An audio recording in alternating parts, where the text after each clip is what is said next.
Shalom Bapak Ibu saudari terkasih, sidang jemaat yang diberkati Tuhan. Saudaraku, kali ini kita akan merenungkan peristiwa yang hari-hari ini menjadi trending topic, ya, menjadi berita yang paling hot di seluruh Indonesia selama kurang lebih 1 bulan, yaitu tentang kematian dari Brigadir J.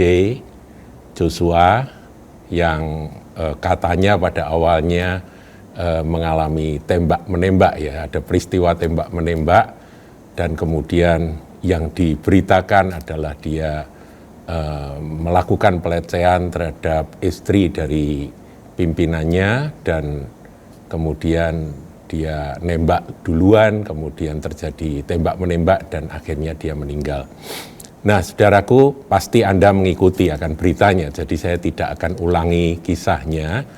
Tetapi hari-hari ini, saudaraku, kita tahu bahwa ternyata ada unsur rekayasa di dalam menutupi peristiwa yang sebenarnya.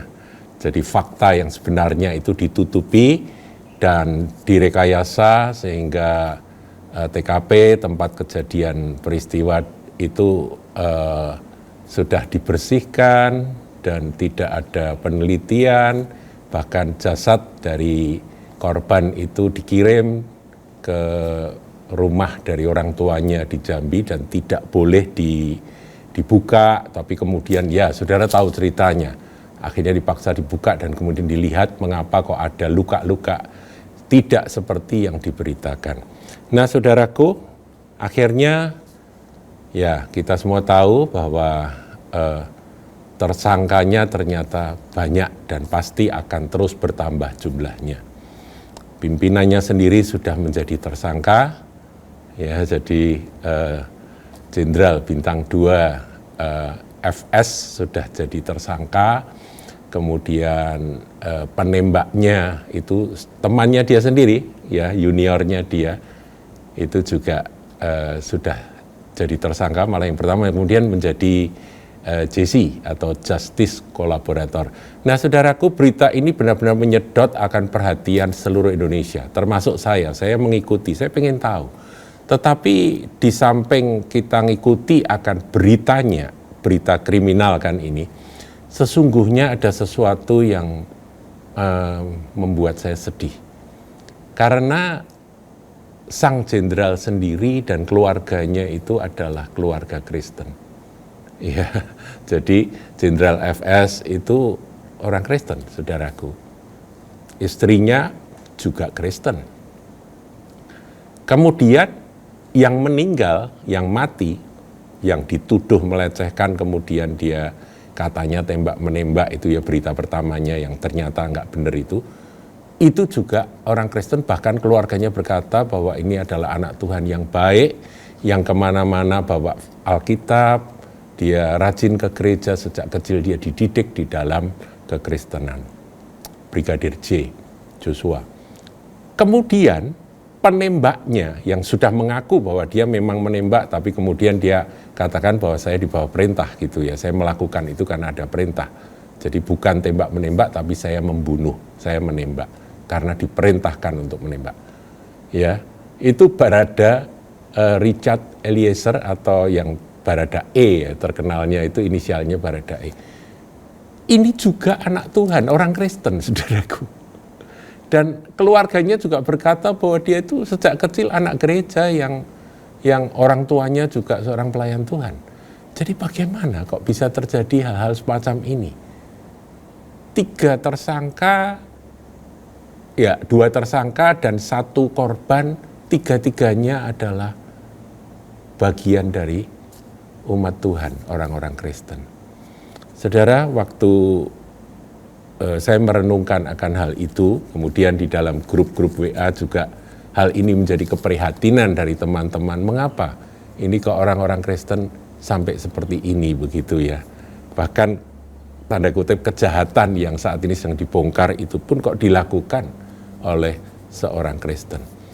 Bersamaan dengan berita itu juga muncul berita ada seorang pendeta dan anaknya yang memperkosa akan anak gadis, Ini yang begini-begini kok bermunculan hari-hari ini.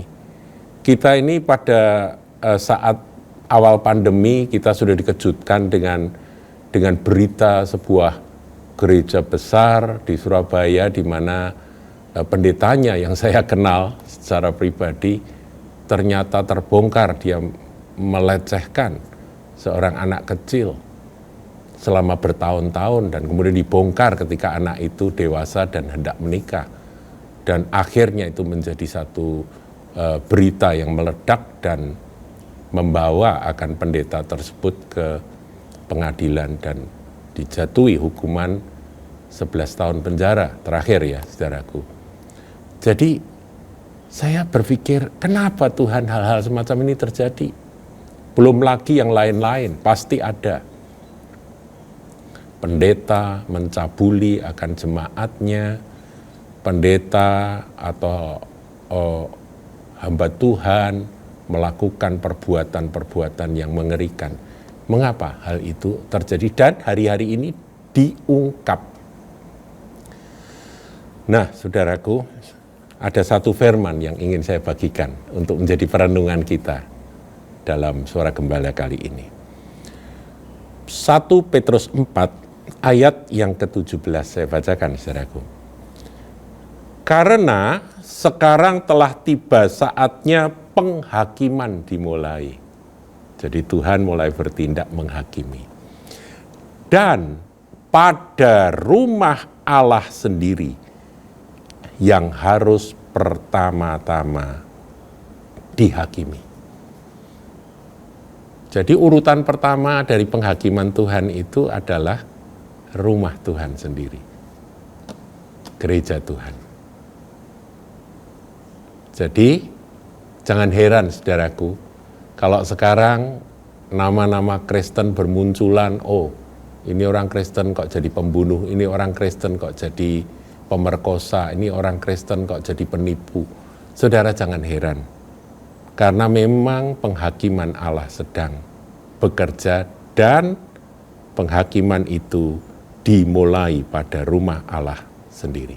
Yang pertama-tama harus dihakimi. Dan jika penghakiman itu dimulai pada kita, nah ini perenungan yang ditulis oleh Rasul Petrus. Bagaimana kesudahan dengan mereka yang tidak percaya pada Injil Allah? Saya merenungkan saudaraku, Barada E yang diperintahkan untuk menembak itu kan dalam berita yang mencuat hari-hari ini, dia siap menjadi justice kolaborator setelah dia berdoa katanya. Ya, pengacaranya itu mengatakan bahwa dia berdoa, dia sungguh-sungguh datang kepada Tuhan dan kemudian dia sadar akan kesalahannya dan dia kemudian membuka semuanya secara jujur dan terbuka. Meskipun katanya dia sempat diiming-imingi dengan uang sekian miliar untuk dia mengakui akan semua kejahatan tersebut. Tapi ini saudaraku, penghakiman dimulai dari rumah Tuhan. Saudara jadi jangan heran ya, kalau nanti ada berita-berita, oh gereja kok begini, gereja kok begitu gitu ya. Orang Kristen kok begini, orang Kristen kok begitu, dan itu menjadi berita, bukan fitnah tapi fakta. Ya, kalau fitnah itu memang makanan orang anak-anak Tuhan, murid-murid Kristus itu makanannya difitnah. Tapi ini bukan fitnah, ini fakta, saudaraku. Dan itulah yang menjadi tindakan dari Tuhan di akhir zaman, menghakimi akan umat manusia dan dimulai dari milik kepunyaannya sendiri, rumahnya akan dihakimi. Haleluya, saudaraku, kita tetap berdoa supaya institusi Polri kita dibersihkan, yang meskipun agak malu, saudaraku, karena yang ketahuan seperti ini, ya ketahuan nggak benar ini justru orang-orang Kristen, saudara. Mari kita terus berdoa supaya dibersihkannya akan rumah Tuhan. Tuhan Yesus memberkati.